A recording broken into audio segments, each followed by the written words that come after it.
21대 총선에서 울산은 더불어민주당과 미래통합당 양당 구도가 고착화되면서 진보 정당의 기반이 흔들리고 있습니다. 노동계 강세 지역 동구에서도 민중당이 수성에 실패하면서 진보 정당은 한석도 차지하지 못했습니다.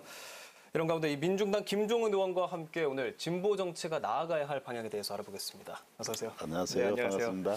네, 재선에서 고배를 마셨지만 의원님께서 민중당으로서는 유일한 또 국회의원입니다. 4년 동안 많은 활동해 주셨는데 4년간 의정 활동에서 가장 의미 있다라고 생각하시는 일이 무엇일까요? 아무래도 울산 동구가 조선 중심 도시다 보니까 조선 산업 전반에 대한 관심을 많이 가질 수밖에 없었고요. 또 2016년도에 조선 산업 위기가 오면서 울산 동구만 하더라도 3만 4천 명 정도가 구조조정을 당하는 아픔이 있기도 했습니다.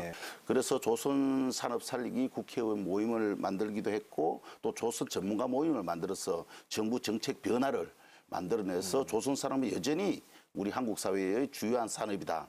이것을 만드는 역할들을 했던 게 의미가 있었다고 생각을 하고요.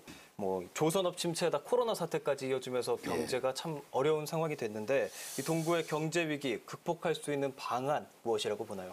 얼마 전까지 보니까 현대중공업의 어떤 수주 목표, 올해 목표에 한 4%밖에 되지를 않았더라고요. 그런데 우리는 이 위기를 이미 한번 거쳤지 않습니까? 그런 만큼 중앙정부, 지방정부, 또 회사, 노동자 할 것 없이 함께 머리를 맞대고 지혜를 모아야 된다. 그거는 선제적인 어떤 조치를 위한 어떤 고민들을 공동의 과제로 안고 이 문제 해결을 위한 노력을 저는 기울여야 된다. 이렇게 보고 있는 거죠. 정부에서도 이런 부분들에 대해서 직접적인 어떤 지원을 강화해야 된다. 이렇게 보고 있습니다. 그 부분에 대해서는 공공발주를 좀 더 많이 한다든가 이런 부분들이 실제적으로 이루어지지 않으면 안 될 것이라고 보는 것이죠. 네, 이번 총선 이제 결과에 대해서 또 얘기를 나눠봐야겠죠. 울산이 구청장, 국회의원까지 배출하면서 진보 정치 1번지다 이렇게도 불렸었는데 이번 총선에서는 동구를 포함해서 진보 정치가 참패하다시피 했습니다. 그 원인이 또 어디에 있다고 보시나요? 선거 때만 되면 이제 단일화 이렇게 얘기하는 게 좀 식상하기도 하고 많은 사람들이 거기에 대한 어떤 관심이 멀어지기도 하는 것 같습니다. 이런 부분에 대해서 진보의 어떤 재구성이나 이런 부분들이 충분히 필요한 지점이 아니냐. 선거 뭐 패인이나 이런 거는 여러 가지 요인이 있겠지만은 일단 구도적으로 굉장히 어려웠던 것 같고 또 양당의 어떤 이런 거대 여야가 이렇게 밖에 보이지 않는 코로나로 인해서 이런 선거가 되다 보니까 어려웠던 것 같고. 이제 그런 상황에서 이 진보 재건, 즉 진보 정치가 앞으로 어떻게 다시 정치의 한 축으로 될 수 있다라고 생각하시는지요? 그럼 사실은 이제 진보 정치를 하면 그 기반은 노동에 있다고 생각을 하긴 하지만은 노동만 가지고 저는 이 문제를 잘 풀어갈 수 있느냐 그렇지 못하다고 생각을 하고 있습니다.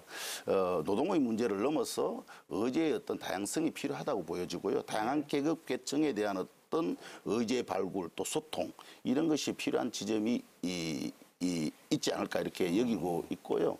그다음에 이제 말로만 이제 늘 어쨌든 간에 뭐 하나로 되어서 진보가 잘해보자 이렇게 얘기를 하지만은 실제적으로 그런 것을 보여주지 못함으로 인해서 사람들이 고개를 돌리는 이런 어떤 과정들에 있어서 고민들이 필요하다 이렇게 보여집니다. 예전에 이제 무상급식, 무상의료 또 이런 좋은 의제를 가지고 우리가 접근을 하게 됐는데 그런 어떤 시대에 맞는 의제 발굴과 접근성이 좀 떨어지고 있다. 저는 이렇게 생각을 해서 이런 부분들에 대한 어떤 상방향 소통이 잘 이루어질 수 있는 어떤 부분이 없으면은 진보의 어떤 공간이 계속 협소할 수밖에 없을 거다. 이렇게 보고 있기 때문에 이러한 부분들을 해결하기 위한 노력들을 해나가야 되지 않을까 이렇게 생각을 가집니다. 네, 많은 고민의 흔적이 또 보입니다.